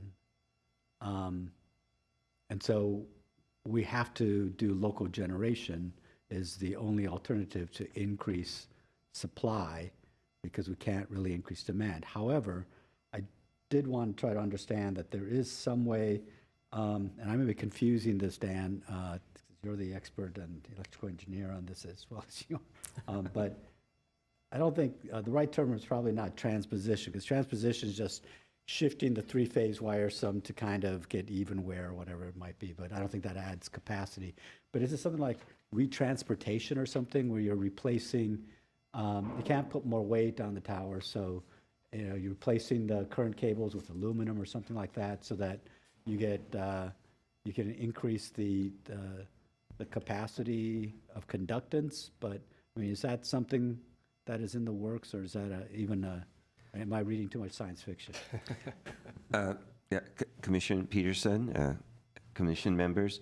There are technologies to convert to transmit more power. There's some of the companies are looking at converting AC lines to DC, but it has to be regional. The transmission lines that we utilize are owned by percentages. It's part of the main transmission line is at our airway substation, which ties into the belt line that LADWP operates. So there are no, I don't want to say no other paths, but again, as the future expands and as we're electrifying more and more, it would become clear that transmission may be necessary to bring the extra power in. There are ways of improving transmission. Some of the things you do is you lower the impedance of lines by putting series capacitors in them. But again, that's for long distance transmission when you're going several hundred miles. The building of extra transmission, it always requires the land or some type of right-of-way. You know, those are some of the issues we deal with, and people don't like them in their backyards. And that's the difficulty. You're right, we're looking at local generation with the power plant, the solar plants that we're building. The Shoal biogas is a good example of where to utilize energy that would have gone to waste, and now we're going to be making energy out of it. And then the power plants at Grayson that we're building for energy storage. If we can store enough over time with little amounts, then utilize it when needed. That's one way of managing. The other one is the load, managing the load. We can turn off EV chargers when necessary. But transmission, there is no magic method of doing it. So it's a difficult...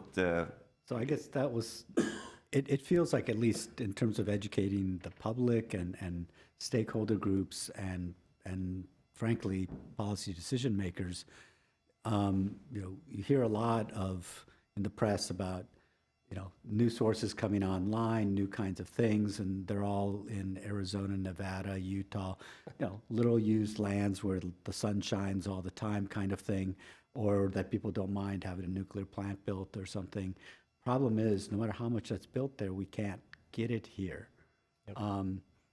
And what you've just told me is that even if there were technical ways to improve the efficiency, upsize the transportation of the existing lines, that we don't have the wherewithal because it's a collective ownership and there'd be no real mechanism to make that kind of thing happen. And the other thing of just bringing in new lines is so politically, environmentally, and financially so cost prohibitive and time consuming that it's an unrealistic option. Just feels like, so what I'm hearing from both of y'all is that more and more what you're saying is we're going to manage demand, whether you like it or not, because we can no longer manage supply. I mean, beyond a certain point. I'll say it, yes, that's very safe to say. We only have two choices. You either control the supply or you control the demand, and we don't have the supply to meet the demand. Demand is growing, so at some point we may have to cap demand. And just, to my fellow commissioners, this seems to be, in my mind, just kind of the rub that when I have, colleagues and friends and people I respect a lot that have, very passionate about carbon reductions and sustainability and renewals and so forth, and I share all those, but it's just some of the realities of what we have as the existing infrastructure, and so it almost feels like if we're facing these kind of things and what we need is new transport, where's the initiatives to start having those discussions like we're having with water, where, what we were hearing is we need to, they've been planning this for a long time because the whole point is there's no more water here, so we got to go where the water is and pump it all up to here, and that's going to be the key part, is that transport. And we don't seem to have a similar messaging or discussion or dialogue going on when it comes to power, and people understanding the trade-off between local generation and transport, and then transport is just no longer an option. Is this something that the consultant who's leading focus groups around distributed energy resources, maybe that's kind of the equivalence here between turning your sewage into drinking water, is figuring out ways to generate power here and turning what was a load into a source. I mean, that's kind of the crux of what we're trying to develop with this DER plan. Sure. So, yes, they, E3 is the company that's doing the study right now. They're looking at all possibilities. We're considering, at-home supplies, which is essentially batteries and solar. Big issue there is that solar is only during the middle of the day and only if the sun is out during the middle of the day. And batteries can only be recharged if there's any supply available. So first and foremost, batteries are load. And that's how we see it. It has to be a load first before it can supply energy. So from a very realistic perspective, self-supply is limited. It is variable. And the whole point of the utility is try and supply we are the last supplier that all our customers are relying on. We need to be able to provide dispatchable firm energy, and the resources that you have to do that are minimal. You have baseload from geothermal. Natural gas is the obvious. Even the state of California recognizes there's a necessity for natural gas units to be on even after all the RPS measures are met. At least 10% is what their expectation is. So without a firm dispatchable resource in Glendale's backyard, we have to rely on it coming from someplace else. If that means we have to use existing transmission to bring it in, then we have a bottleneck. We have a limit to how much we can bring in, which means we have to find ways to do more with less or less with less. And less with less means we have to cut load. So those are really the only two directions you have. Maybe to circle back to Commissioner Peterson's original question about reconductoring, is that Sure. something where, to go back to the reclaimed water example, water agencies in Nevada are paying to build a water recycling plant in California to basically take demand and pressure off their own system, right? Yeah. Might we do something where we contribute to a reconductoring project somewhere else so that it frees up transmission capacity for us, something Yes. like that? So Commission is fully aware we're already involved in the Southern Transmission System upgrade. And in fact, we're looking at ways to do an additional upgrade on top of that upgrade, or at least to plan for that possibility, which means we're just looking at spending a little extra money now to realize some benefits in the future. All transmission that's coming in and out of the LA basin is constantly looked at. In fact, LA has proposed there's 6 in-basin projects that they were talking about. 4 might be realized, more likely 2. And those upgrades are significant and require a fair amount of time. Reconductoring is one thing. If the poles and the towers can handle the wire, that's great. If you talk about copper, if you go with an aluminum alloy compared to the copper is generally twice the circumference and about half the weight. But that also basically looks like a sail in the wind. So you really have to have a much stronger tower to be able to support that type of infrastructure. There's also a DC light concept, which in general is less costly than full DC, but per unit is more costly. And there are certain places where it would work well, but it also means a kind of isolation between frequency systems. So that's why regions use DC to keep things isolated and to maintain frequencies in specific regions. So when you start looking at the different technologies that are available, you end up breaking the bigger systems into smaller pieces, which makes it less manageable. So superconductors, supercapacitors, all these things have been around and being studied for 20, 30 years in reality. I know Southern California Edison actually put a several-mile run of superconducting cable just so they could test it in the desert, and it worked okay for a little while. But if you looked on a grand enough scale, the dollars you have to spend to keep that thing up and running, it's phenomenal, the amount of money you would have to spend to keep it going.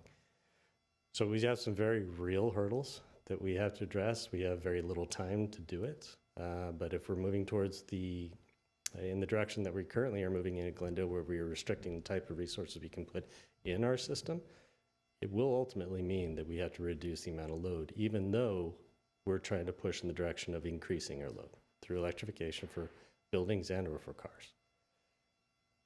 That's, I will say it's somewhat of a warning, but if that's the direction we're headed, that's the direction we will go. As part of this study, are you looking at the economic impacts of having to reduce load? Because, businesses are moving away, whatever, versus the cost of actually increasing that load somehow?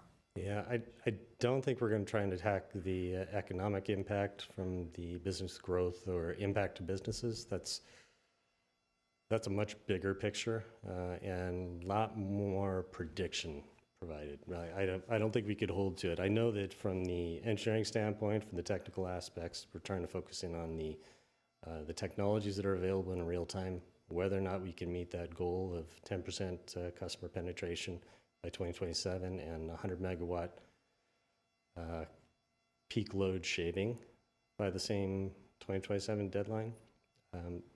So attempting to address those key elements and seeing whether or not it even fits in from a technological standpoint is kind of our focus. If we start to go into the economics where we have to reduce load or put a cap on individuals' loads or start doing brownouts, that I had a boss once, and he was very talented in his job. And one of the things he said to me is, do you know what the cost of an outage is? And I said, no, I mean, I could probably figure it out. And he says, no, you can't. It's infinite. Because the impact it does to confidence from your customer base and the amount of dollars, the potential earnings that occurred during that time when you had an outage, no one can fully grasp what it is. So you're better off just saying that it's an infinite amount of impact. And I think there has been studies that show, I think it was $20,000 per customer per megawatt or something like that. Hey, don't quote me on that. That was a little while ago for a study. But that was the study that was done, and I think that was the number they ultimately came up with. But that doesn't consider the confidence factor that customers have in you going away, which is pretty significant. One trend I picked up looking at the different projects, and it's nice to see them all kind of arrayed. I'm imagining like a deck of playing cards or something like that. That the prices are all over the place. It's maybe cheapest $20, $40 a megawatt hour up to 90 or more. Do we see, as we look at more new projects out there, those are only becoming more expensive because we picked the low-hanging fruit, or what is the trend there? Is it a matter of scale? Is it a matter of access? It's really, so what we've seen in a few projects is a renegotiation, which is a new technique.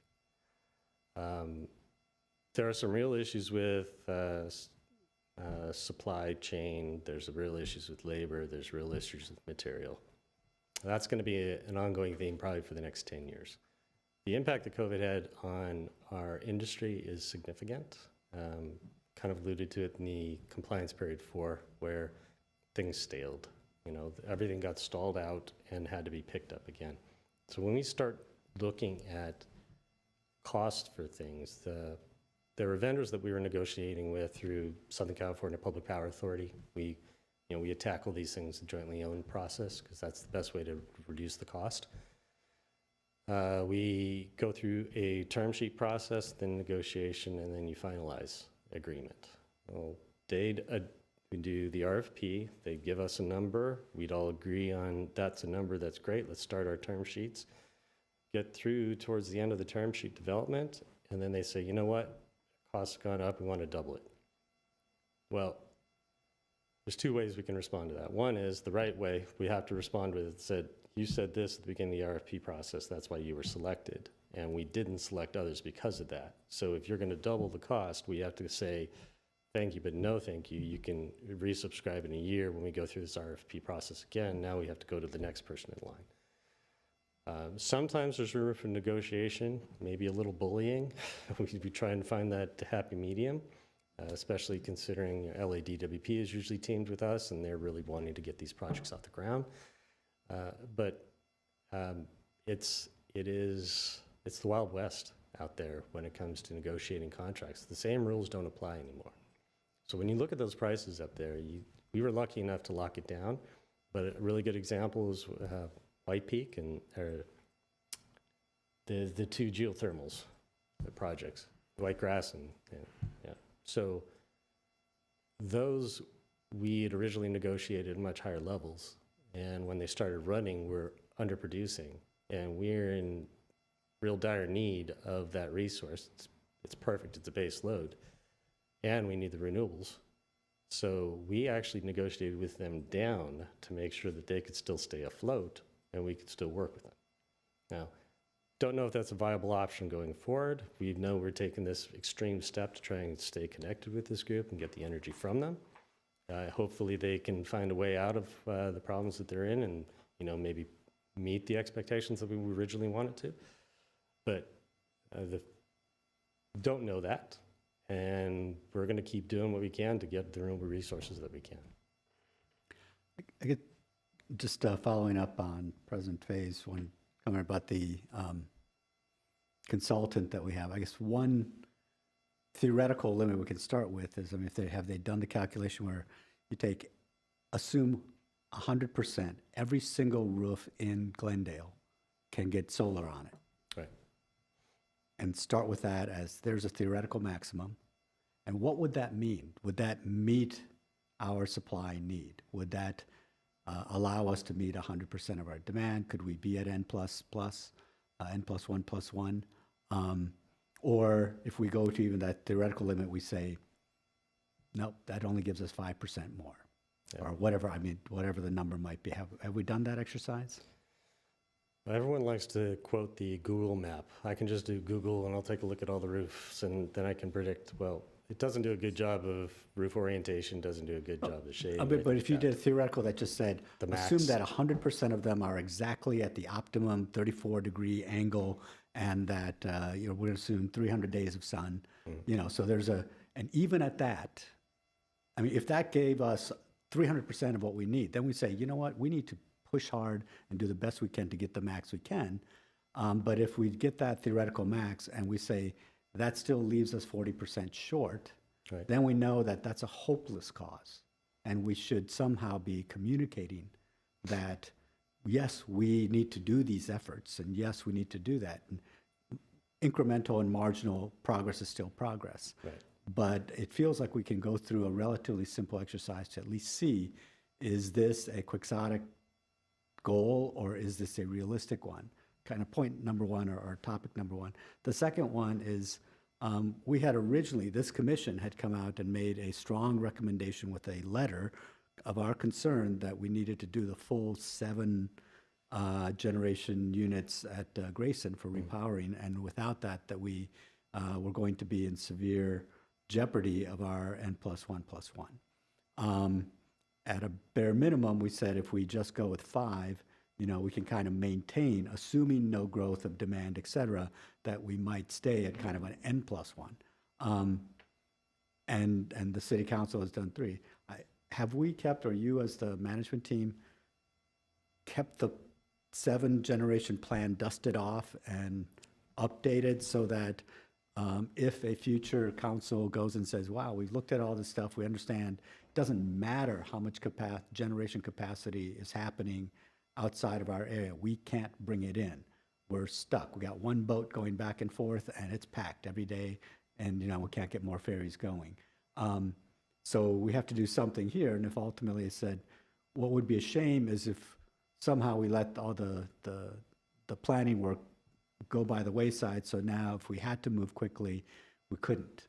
In other words, so the 2 things I guess I'm suggesting is it may be prudent to, one, do that theoretical analysis just to see what the absolute theoretical maximum might be in these sort of locally distributed generation on renewables. Mm-hmm. And the second one is, that the plan that had been done, if we can keep that up to date so that we have that as a contingency, just if nothing else, as a straw man to talk about as a council goes and weighs options in the future.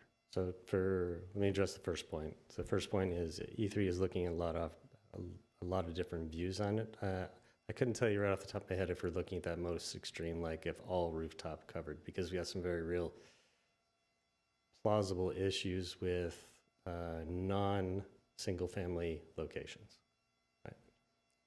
Including structural support for such things. So even if we used the best case scenario where every rooftop could support it, we might be closer to, half of that would be reasonable to get something on. So you raise a viable point. We can probably look at something like that. My one concern I have for you on that is past theoretical numbers have been used against us to the detriment of the project. So I am very hesitant to put together a theoretical number that's not based in strong fact, with the concern that it might come back to bite me or bite us.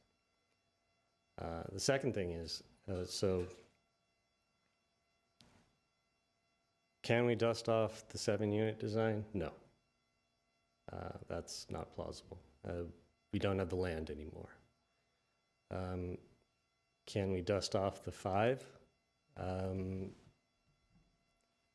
Possibly, but in a different way. So what I would say is that we are always looking at how we can make best use of the footprints, especially at the UOC. And we're always planning for possibilities. One of those possibilities, though, is the large number of batteries that we have to put on the UOC site.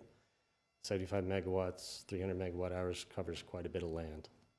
So when we look at that general site, and at some point we hope to be coming back to you guys with the general site layout, once we've locked everything down, you'll see that we are attempting to use every square inch of the UOC. So if there is a possibility in the future, there might be one spot that we could put an additional unit, but it will be tough.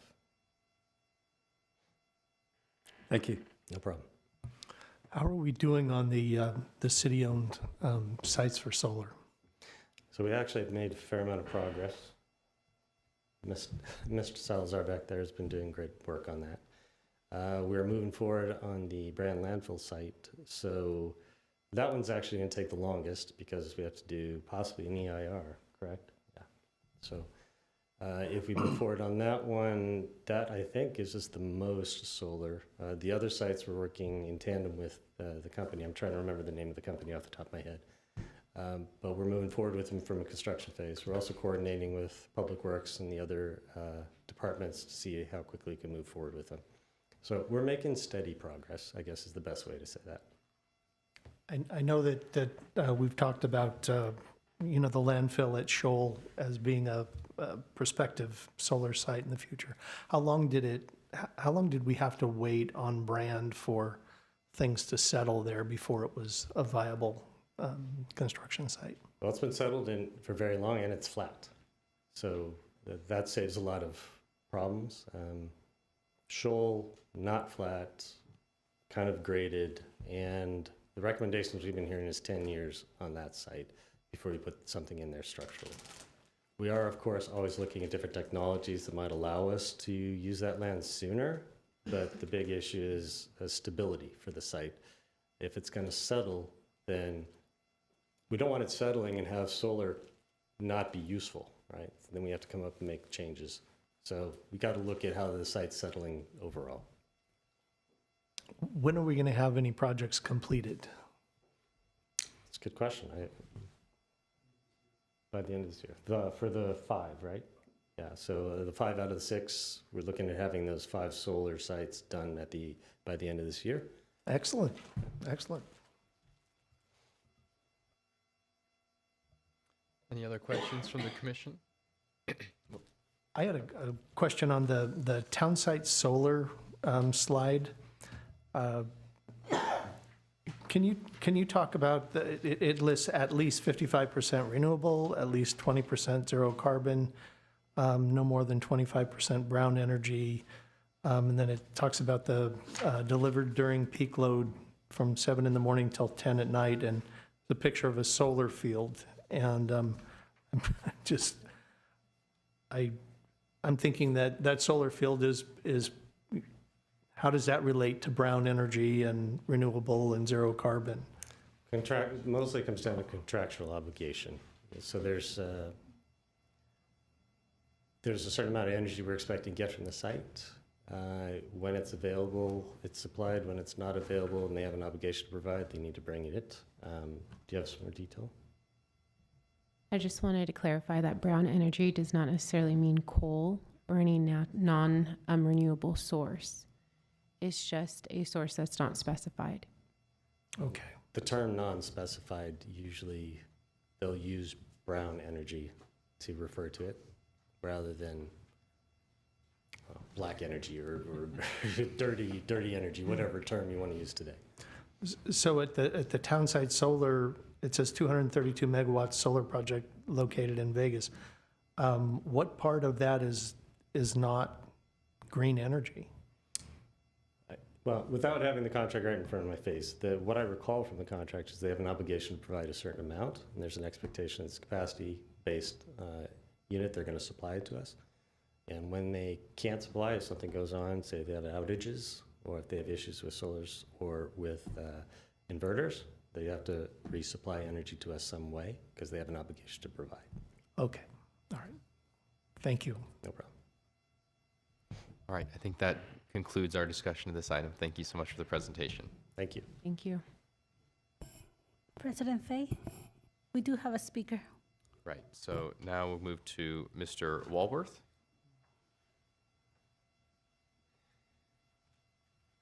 I'm much more educated now than I was before. It's been great, thank you for that. So the IRP that was submitted to the CEC last week, I just wanted to make a few comments about.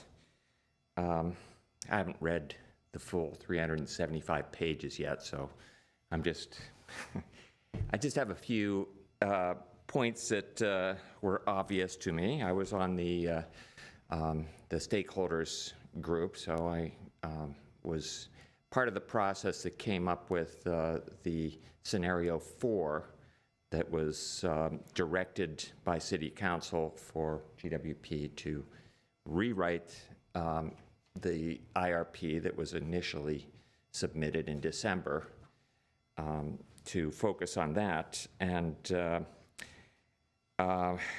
that was because of the resolution of a year and a half before that City Council stated that they would like to achieve 100% or zero carbon by 2035. So in this revised IRP, it states that a current study underway, the E3 study that has been referred to, and I've gone to all the public meetings so far, would determine whether they could achieve this goal of the scenario 4. But that could trigger a resorting to the contingency of this scenario 1, which was their original choice. I think that's a little bit disingenuous. Obviously, I know it's difficult to reach this goal, but I think GWP, and I urge GWP to make every effort and make this a high priority to achieve this goal and not look at it as like, hey, we can fall back and do scenario 1. We don't have to worry about trying to achieve the 100% or zero carbon by 2035. It's important that to do this, and I know a couple of you have talked about this. This isn't a simple thing, and it's going to require demand management, and it's going to require a lot of hopefully the 10% on the rooftops, and 100% would be great. Obviously, that's a very difficult goal to achieve in a short amount of time, and we have to provide, or they have to provide, the power to keep our customers happy. But it's important that this is a campaign that gets the entire city excited and on board to make this a reality, because it's not easy, and it's going to require some sacrifice, and it's going to require a lot of input from the city.